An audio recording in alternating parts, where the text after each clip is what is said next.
Hello student, good morning. आज हम लोग सीटेट के बाल विकास के सिद्धांत पर आधारित प्रश्नों को हल करेंगे। इस चैप्टर से लगातार कई वर्षों से प्रश्न पूछे जा रहे हैं, तो यहाँ देख लेते हैं। विगत वर्षों के सीटेट परीक्षा के प्रश्न पत्रों का विश्लेषण करने से यह पता चलता है कि इस अध्याय से वर्ष 2011 में 3 प्रश्न, 2012 में 2 प्रश्न, 2013 में 1 प्रश्न, 2014 में 1 प्रश्न, 2015 में 1 प्रश्न पूछे गए हैं। तो यह चैप्टर मोस्ट इम्पोर्टेंट है। तो चलिए इस चैप्टर से संबंधित प्रश्नों को हल कर लेते हैं।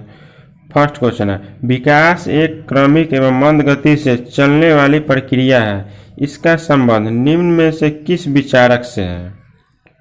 Option 1 Laski, option 2 Maslow, option 3 Skinner और ऑप्शन 4 अरस्तु। तो इसका option number 3 Skinner. Question number 2 की ओर बढ़ते हैं। बच्चे के विकास के सिद्धांतों को समझने में शिक्षक की सहायता करता है। ऑप्शन है शिक्षार्थी की आर्थिक पृष्ठभूमि को पहचानने में, शिक्षार्थियों को क्यों पढ़ाना चाहिए यह औचित्य स्थापित करने में, शिक्षार्थियों की भिन्न अधिगम शैलियों को प्रभावी रूप से संबोधित करने में, शिक्षार्थियों के सामाजिक स्तर को पहचानने में।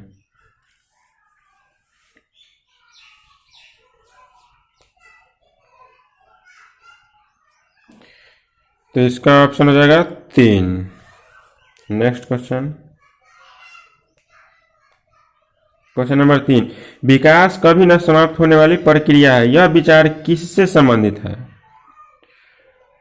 ऑप्शन 1 अंतः संबंध का सिद्धांत, ऑप्शन 2 निरंतरता का सिद्धांत, ऑप्शन 3 एकीकरण का सिद्धांत और ऑप्शन 4 अंतः क्रिया का सिद्धांत। तो इसका ऑप्शन कौन होना चाहिए? ऑप्शन नंबर 2 निरंतरता का सिद्धांत। नेक्स्ट क्वेश्चन नंबर 4 है, मानव विकास कुछ विशेष सिद्धांतों पर आधारित है। निम्नलिखित में से कौन सा मानव विकास का सिद्धांत नहीं है?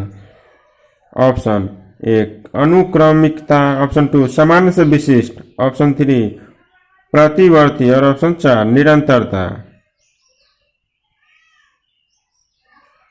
तो इसका ऑप्शन नंबर 3 हो जाएगा प्रतिवर्ती। नेक्स्ट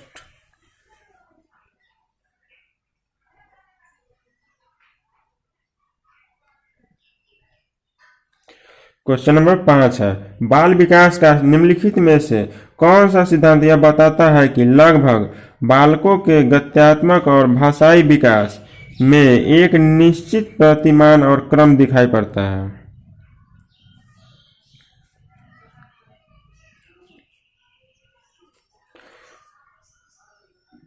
ऑप्शन 1 है निरंतरता का सिद्धांत, ऑप्शन 2 विकास क्रम की एकरूपता का सिद्धांत, ऑप्शन 3 एकीकरण का सिद्धांत और ऑप्शन 4 विकास की दिशा का सिद्धांत।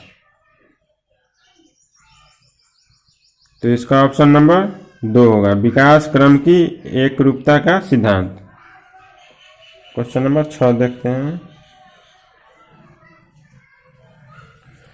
बाल विकास का कौन सा सिद्धांत यह बताता है कि शारीरिक विकास की दृष्टि से पिछड़े बालक संवेगात्मक, सामाजिक एवं बौद्धिक विकास में भी उतने ही पीछे रह जाते हैं? ऑप्शन 1 परस्पर संबंध का सिद्धांत, ऑप्शन 2 विकास क्रम की एकरूपता का सिद्धांत, ऑप्शन 3 एकीकरण का सिद्धांत और ऑप्शन 4 विकास की दिशा का सिद्धांत। तो इसका ऑप्शन नंबर 1 होगा परस्पर संबंध का सिद्धांत। क्वेश्चन नंबर 7, बाल विकास का कौन सा सिद्धांत यह बताता है कि जिन बच्चों में औसत से अधिक वृद्धि होती है वे शारीरिक, सामाजिक एवं संवेगात्मक विकास में भी काफी आगे बढ़े हुए पाए जाते हैं? ऑप्शन है परस्पर संबंध का सिद्धांत, विकास क्रम की एकरूपता का सिद्धांत, एकीकरण का सिद्धांत और विकास की दिशा का सिद्धांत।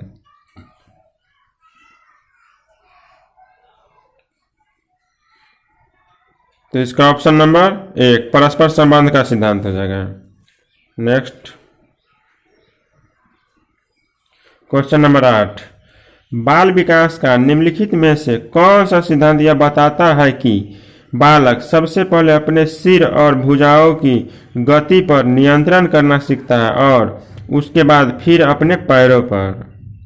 ऑप्शन, विकास क्रम की एकरूपता का सिद्धांत, परस्पर संबंध का सिद्धांत, विकास की दिशा का सिद्धांत और एकीकरण का सिद्धांत। तो इसका ऑप्शन नंबर 3 विकास की दिशा का सिद्धांत। आगे बढ़ते हैं क्वेश्चन नंबर 9, बाल विकास का कौन सा सिद्धांत यह बताता है कि बालक पहले पूरे हाथ को, फिर अंगुलियों को और फिर हाथ और अंगुली को एक साथ चलाना सीखता है? ऑप्शन है परस्पर संबंध का सिद्धांत, सामाजिक अधिगम का सिद्धांत, एकीकरण का सिद्धांत और निरंतरता का सिद्धांत। तो इसका ऑप्शन नंबर 3 एकीकरण का सिद्धांत। क्वेश्चन नंबर 10,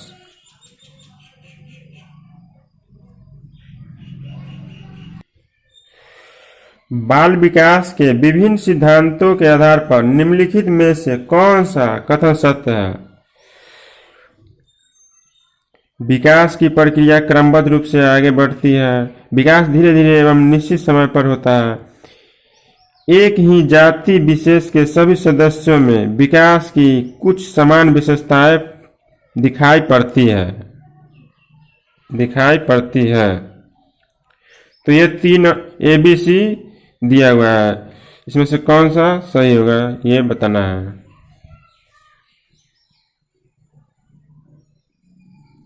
तो इसका ऑप्शन नंबर 4 ये सभी।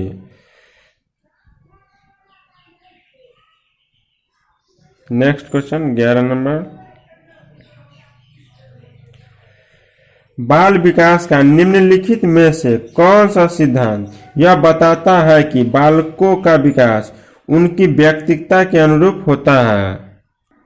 इसके ऑप्शन है व्यक्तिक अंतर का सिद्धांत, निरंतरता का सिद्धांत, विकास क्रम की एकरूपता का सिद्धांत और परस्पर संबंध का सिद्धांत। तो इसका ऑप्शन नंबर 1 व्यक्तिक अंतर का सिद्धांत हो जाएगा। नेक्स्ट है क्वेश्चन नंबर 12,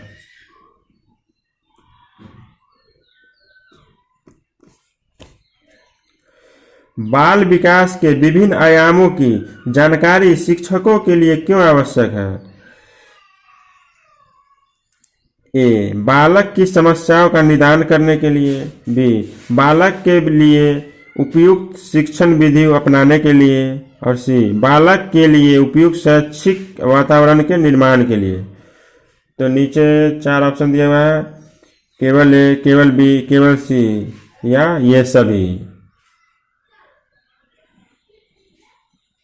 तो यहाँ पे ऑप्शन नंबर 4 ये सभी। क्वेश्चन नंबर 13 देखते हैं, निम्नलिखित में से कौन बालक के विकास को प्रभावित करने वाला आंतरिक कारक है? ए बुद्धि, बी शारीरिक कारण और सी आनुवंशिक कारण। नीचे 4 ऑप्शन दिया हुआ है, केवल ए और बी, केवल सी ये सभी। तो यहाँ भी ऑप्शन नंबर 4 ये सभी। नेक्स्ट क्वेश्चन नंबर 14, निम्नलिखित में से कौन सा बालक के विकास को प्रभावित करने वाला बाह्य कारक है? ए आर्थिक स्थिति, बी सामाजिक स्थिति, सी जीवन की घटना है।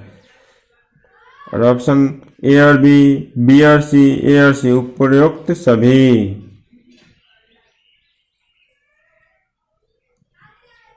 तो यहाँ ऑप्शन नंबर 4 उपरोक्त सभी। क्वेश्चन नंबर 15 देखते हैं,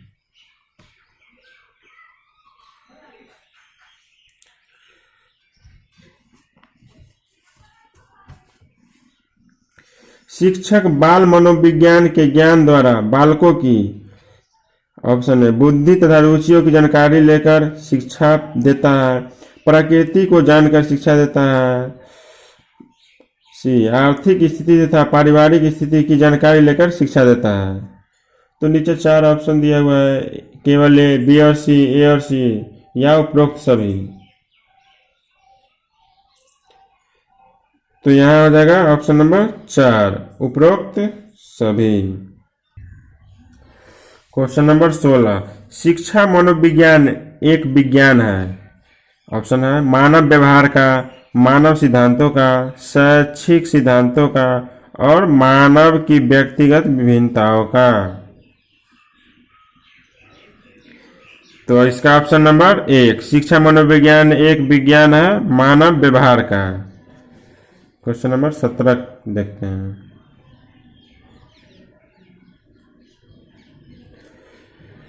बाल मनोविज्ञान में अध्ययन किया जाता है। ऑप्शन बालक के जन्म से लेकर बाल्यावस्था तक का। ऑप्शन 2, बालक के जन्म के पूर्व गर्भावस्था से लेकर किशोरावस्था तक का। ऑप्शन 3, बालक के जन्म से लेकर प्रौढ़ावस्था तक का। और ऑप्शन 4, बालक के जन्म से लेकर युवावस्था तक।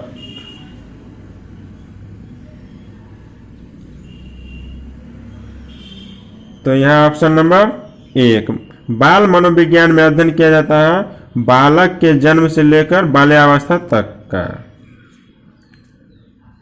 क्वेश्चन नंबर 18 देख, बाल मनोविज्ञान का अध्ययन निम्नलिखित में से किसके लिए सर्वाधिक आवश्यक है।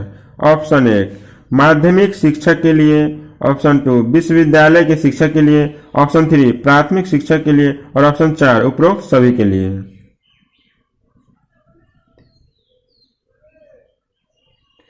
तो यहाँ ऑप्शन नंबर 3 सही होगा, प्राथमिक शिक्षक के लिए। नेक्स्ट, बालक के व्यक्तित्व के सर्वांगीण विकास के लिए यह आवश्यक है कि उसके डैश की जानकारी शिक्षक को हो। ऑप्शन 1 है मित्रों, ऑप्शन 2 व्यवहार, ऑप्शन 3 ज्ञान, और ऑप्शन 4 कक्षा के साथियों।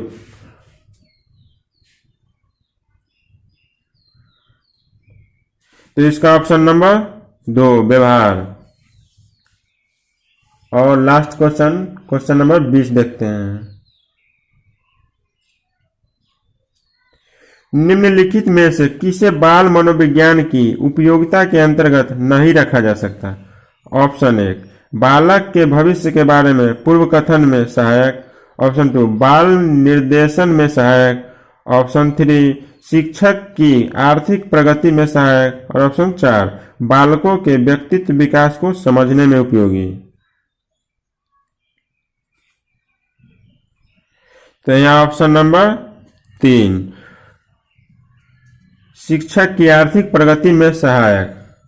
तो ये थे आज के 20 क्वेश्चन जो मोस्ट इम्पोर्टेंट है।